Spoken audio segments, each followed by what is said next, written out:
Yeah, he certainly does.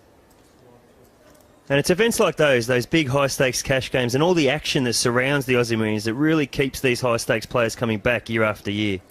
I know I've said it before, but it truly is the Aussie Millions.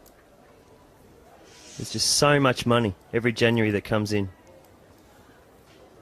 So Patrick's getting active here again. He's raised under the gun to 120,000. It's been folded around to Jared Glennon. In the big blind, Patrik has ace-4 offsuit. Remember, the biggest game we ran here was a $1 million buy-in game. It was Patrik Antonius and Tom Dwan, heads up, in 2009. I don't think there's been any poker room in the world that has had as much success as the Crown Poker Room in organising big buy-in events, to be honest. Well, we have the luxury of the Asian market as well. So Jared Glennon has called Patrick's raise before the flop. We see the flop of 7-5-3 with 2 clubs. And now Jared Glennon is going to lead out into Patrik for 110,000 with king high. Patrik with ace high. He's also picked up a small straight draw if he hits a 2. He's going to make the call for 110,000. Pot now over $500,000 in chips. Jack of hearts on the turn. Patrik has a double belly buster here, which means basically a 2 or a 6 will give him a straight. And he's got the overcard being the ace.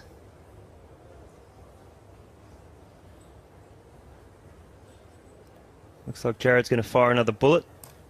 205,000.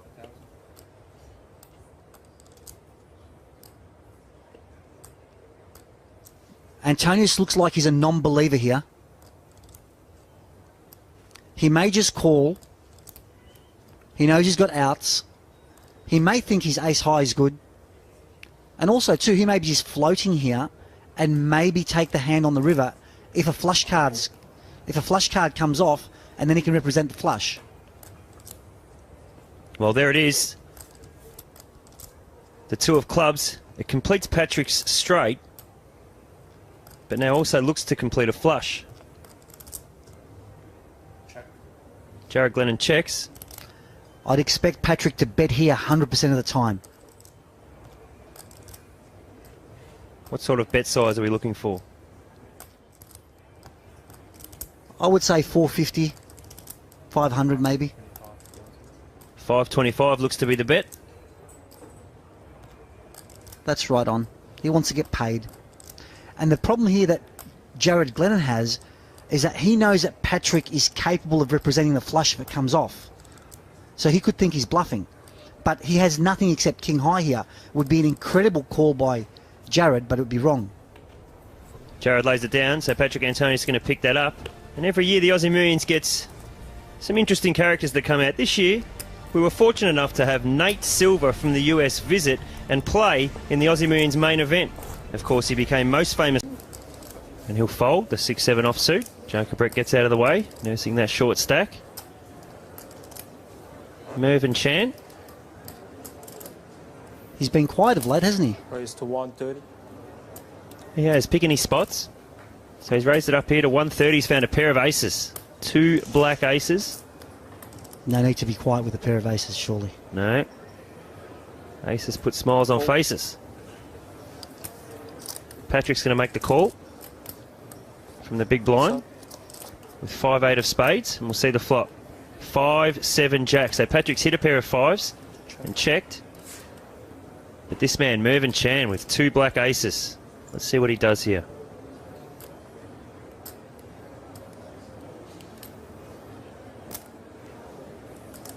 That's 155. So he makes a bet, 155,000. Action now on Patrik Antonius. See whether he believes him. What I'm liking about the play so far at this final table, Jono, is that they're not taking 5 minutes for every decision. The play is fast, which is really good. Patrik Antonius now with 3 5s. First to speak, looks like he's going to bet. The base 275. 275.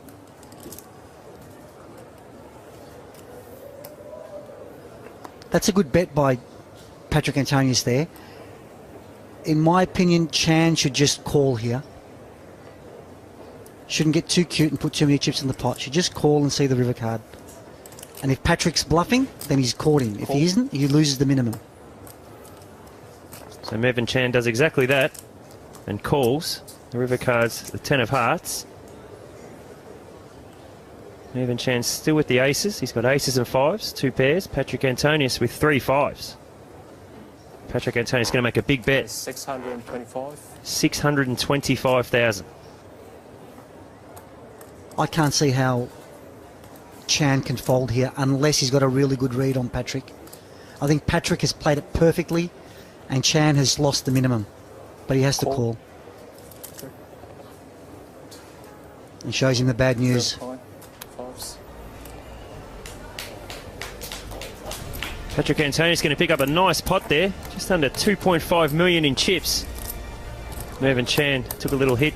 We're going to go. At the moment of high pressure, they don't make the right decisions. A lot of times it's just like the physiological response to stress in their body is too intense, so they can't think properly. And Patrik has shown himself able to think very clearly under pressure and maintain focus. So I think that's really the key difference. Well, let's get back to the table and see Patrik's intense focus. 40,000. Brandon Adams there, Harvard professor. Gives lectures on game theory at Harvard. 40,000 is the bet. There's a bit of gamesmanship going on here. Jared Glennon has flopped a pair of 8s. He's now made 2 pair 8s and 9s. Patrik Antonius with a pair of deuces. So he's got deuces and 9s with the ace. Jared Glennon first to speak. Bets 115,000. And he bets 115,000. You might get a call out of Patrik Antonius here, as the 9 doesn't really change anything on that board.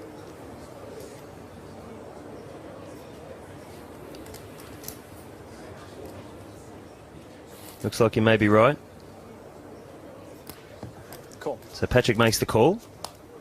We'll see the river card. It's an ace, so Patrik's hit his ace. We'll see how Jared Glennon plays this card. He checks.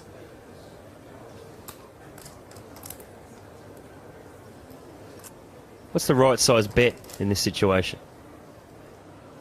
Between a third and half the pot. Bets. So it's 415 in. He's bet 175,000. That's spot on.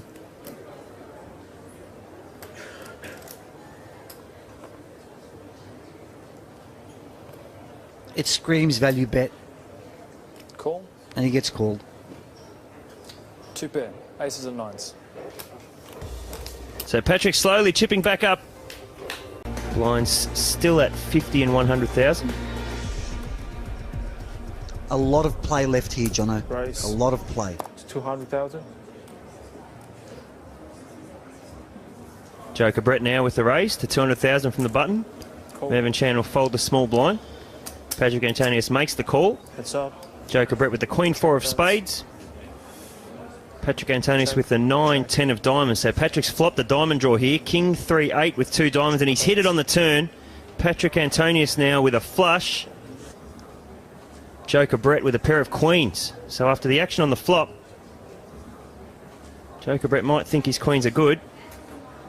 Bets 250,000. So Patrik Antonius has made a flush and bet into it for 250,000. Joker Brett's made the call. And we see a repeat 8 on the river. So Joker Brett now with 2 pair queens and 8s. Patrik Antonius with a flush.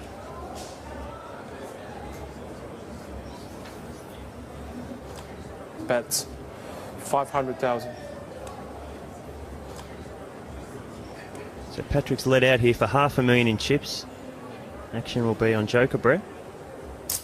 Call. And he'll make the call. Flush. Patrik shows him the flush. And he'll take down the pot just under $2 million in chips. So that'll really, really even out the chip stacks. Raise 200,000. Blind still at 50, 100,000. Joker Brett has made it 200,000 from the button. Call. Mervyn Chan will fold the small blind. Patrik Antonius makes the call with the 10-8 offsuit. Joker Brett Heads up. with the 5-2 of hearts. Check bets. So Patrick's flopped an 8 here, pair of 8s. 8, 9, 3 the flop with 2 diamonds. He's checked it. Joker Brett is going to bet. 250,000. He'll make it 250,000.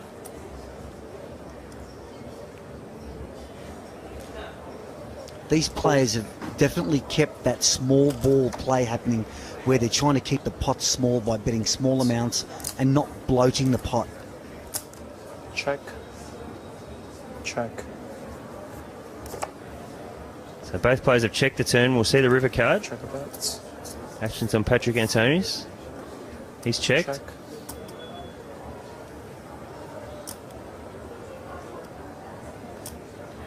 Joker Brett with no pair. Looks like he's going to take a stab at it, Joe. I like this bet by Cabret. Jono, Bets. it's going to be very hard for Patrik to call here with 4th pair. 575,000.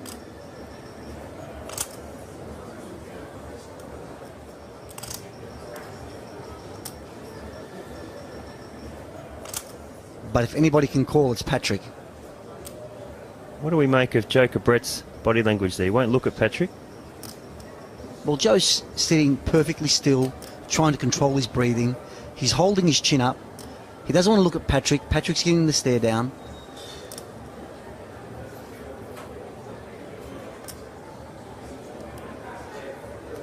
Patrick's really not convinced here. And he's trying to get a read, but Joe's not giving him anything at all.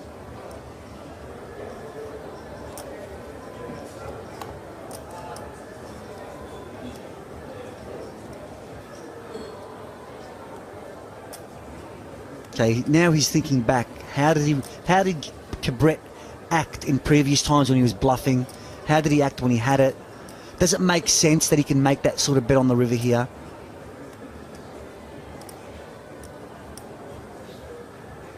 He's really struggling with this decision. It's going to cost him 575,000. Just under 10% of his chips. Being in this spot 1,000 times before myself, to me, when I'm in that spot, I'll generally end up folding if I'm that concerned about my decision. Call. Patrick's gone for the call. Well, he smelled something. It was a great call. And he was right. Very good call. Pot over 2.1 million in chips there to Patrik Antonius. And along with those chips will come some great confidence in his ability to read Joker Brett there. We've just seen poker at its most elite, one of the world's most elite players. Let's head down to Lynn Gilmartin.